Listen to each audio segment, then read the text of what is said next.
পার্বত্য চট্টগ্রাম তার এই কথায় প্রতিবাদে গর্জন করলো, অস্থির হয়ে উঠল যে আমরা বাঙালি নই, আমরা পাহাড়ি। তিনি একটা বিভক্তি প্রথমেই টেনে দিলেন। সেই যে পার্বত্য চট্টগ্রাম অশান্ত হলো, আজ পর্যন্ত আর শান্তি ফিরে আসে।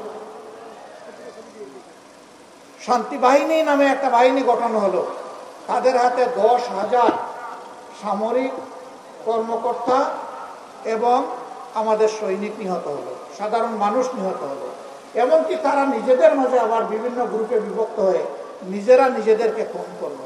সেই যে খুন ঝরা শুরু হলো, সেই খুন ঝরাটা এখন অব্যাহত থাকে।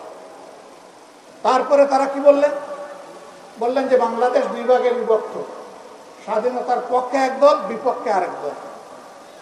এখানে জাতিকে আরেকবার ভাগ করা হয়। স্বাধীনতা যুদ্ধে যার যে ভূমিকা ছিল মানুষ এটার সাক্ষী। কিন্তু দেশটা স্বাধীন হওয়ার পরে কেউ কি জনসভা করে, রাস্তায় নেমে মিছিল করে, পত্রিকায় বিবৃতি দিয়ে অথবা কোনো জায়গায় একটা বক্তব্য রেখে বলেছে যে আমরা বাংলাদেশের স্বাধীনতা মানি না? এমন কোনো দলের নাম আপনারা জানেন? এমন কোনো দল নাই। সবাই প্রিয় দেশের স্বাধীনতাকে মেনে নিয়েছে, স্বেচ্ছায় গ্রহণ করেছে, সানন্দে গ্রহণ করেছে এবং সকলেই বাংলাদেশের স্বাধীনতার উন্নয়নের গর্বিত অংশীদার হতে চায়। কিন্তু যখন আপনি 2 ভাগে ভাগ করে টুকরা টুকরা করে সমাজে হিংসার চাষ করবেন, প্রতিহিংসার সংস্কৃতি যখন আপনি গড়ে তুলবেন, তখন তো এই জাতি আর ঐক্যবদ্ধ হতে পারবে না। এবং একটা বিভক্ত জাতি কখনো বিশ্বে মর্যাদার সাথে মাথা তুলে দাঁড়াতে পারে না। এরকম একটা বিভক্ত জাতিকে, জাতির মাথার উপর কাঁঠাল ভেঙে অন্যদের খাওয়ার পরিবেশ তৈরি করে দেওয়া হয়, যা বাংলাদেশের জনগণ অত্যন্ত করুণভাবে গত 53 বা 54টি বৎসর তারা প্রত্যক্ষ করেছে। আমার সম্মানিত ভাইরা, স্বাধীনতার মূল্যবোধ এবং পক্ষের শক্তি আমি যা বুঝি, স্বাধীন দেশে একজন নাগরিক, সংবিধান তাকে যে কয়টা মৌলিক অধিকার দিয়েছে সব কয়টি অধিকার এই দেশে নিশ্চিত হবে। শাসন ক্ষমতায় যারা যাবেন তাদের অধিকার নিশ্চিত করা ওদের দায়িত্ব। এটা কোনো দয়ার দান নয়। তার বাঁচার অধিকার, তার সম্মান রক্ষার অধিকার, বিচার পাওয়ার অধিকার, স্বাস্থ্য সেবা পাওয়ার অধিকার, তার সন্তানের শিক্ষা পাওয়ার অধিকার, মানুষ হিসেবে মর্যাদার সাথে বেঁচে থাকার অধিকার, তার কাজের অধিকার, সবকিছু তার হাতে তুলে দিতে হবে। এটাই হচ্ছে স্বাধীনতার মূল চেতনা। এই সমাজটা হবে বৈষম্যহীন, এই সমাজ হবে মানবিক, এই সমাজ হবে সমস্ত সমাজকে ধারণ করার, সমস্ত মানুষকে ধারণ করার সমাজ। একজন দুর্দর্শ লোক মহাসড়কের পাশে 72 ফুট লম্বা একটা ব্যানার টানিয়ে রেখেছিলেন। উনি সেই ব্যানারে লিখেছিলেন অমুকের প্রবেশ নারায়ণগঞ্জে নিষিদ্ধ। আরেক ধাপ এগিয়ে তিনি জেলা প্রশাসক এবং জেলার পুলিশ সুপারের উপস্থিতিতে একটা সভায় বলে রেখেছিলেন, ডিসিএসপি সাহেব, আমার নামে খুনের একটি অগ্রিম মামলা দায়ের করে রাখেন। আমি অধ্যাপক গোলাম আজমকে খুন করতে চাই। আলহামদুলিল্লাহ, স্বৈরাচারী সরকারের জুলুমের শিকার হয়ে কারাগারে তিনি থাকা অবস্থায় দুনিয়া থেকে বিদায় নিয়েছেন, কিন্তু গডফাদারের সুযোগ হয় নাই সরাসরি তাকে খুন করার। তারা তো আপনাদের কথাগুলো জাতির কাছে, বিশ্ববাসীর কাছে পৌঁছাবে, এই কাজ না করলে পৌঁছাবে কিভাবে? ইনশাল্লাহ আপনারা ধৈর্য ধরে বসুন, কথা শুনুন, যতটুকু দেখতে পারেন আলহামদুলিল্লাহ। আমার সম্মানিত ভাইয়েরা, বাংলাদেশ আমাদের প্রিয় জনগণের প্রিয় বাংলাদেশ।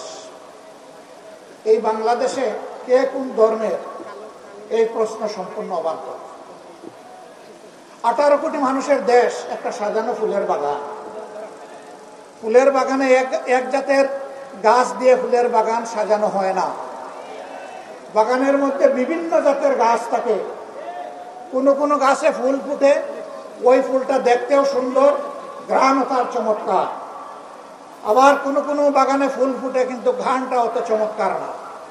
আবার কোনো কোনো গাছের তার বৈশিষ্ট্য হলো ফুলও ফুটে না, ফুল যেটু ফুটে না, ফুলের কোনো ঘ্রাণও নাই, কিন্তু তার পাতাটা চমৎকার, এর নাম পাতাবাহার। এই তিন জাতের গাছ নিয়েই তো ফুলের বাগান। সুতরাং বাংলাদেশটা একটা ফুলের বাগান। আল্লাহ তাআলা যাদেরকে এখানে পয়দা করেছেন, মিলেমিশে তারা হবে এই বাগানের অধিবাসী। অতএব বাংলাদেশে যারা জন্মগ্রহণ করেছেন, তিনি যে ধর্মেরই হন না কেন, তিনি এই দেশের একজন গর্বিত নাগরিক। বাংলাদেশের সংবিধান সকলকে সমান অধিকার দিয়েছে, সাংবিধানিক অধিকার। কিন্তু আশ্চর্যের বিষয়, কষ্টের বিষয়, 54টা বছর এই জাতিকে বিভিন্নভাবে ভাগ বিভক্ত, টুকরা টুকরা করে রাখা হয়েছে।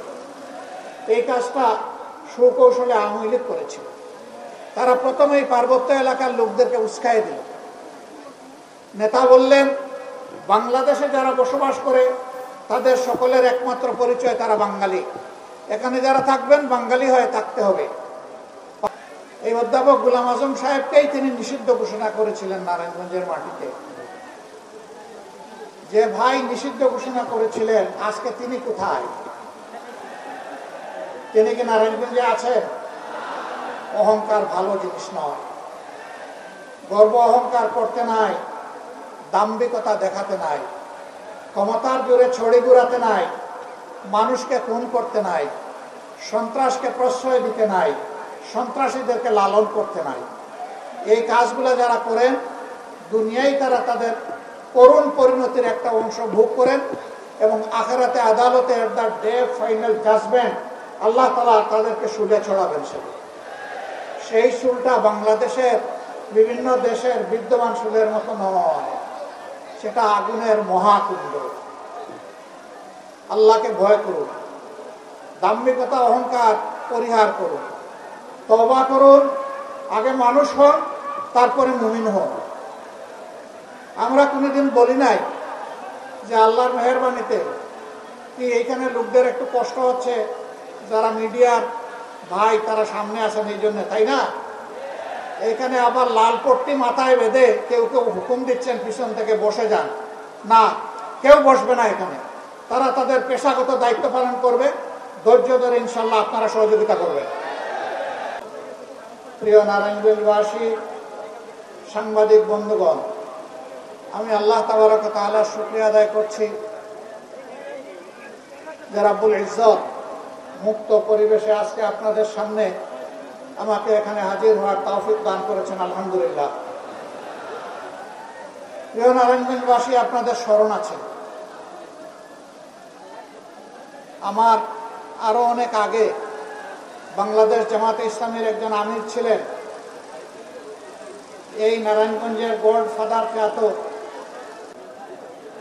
নারায়ণগঞ্জ ঐতিহ্যবাহী উসমানী পৌর স্টেডিয়ামে আয়োজিত আজকের এই বিশাল জনসভার সম্মানিত সভাপতি, বাংলাদেশ জামাতে ইসলামী নারায়ণগঞ্জ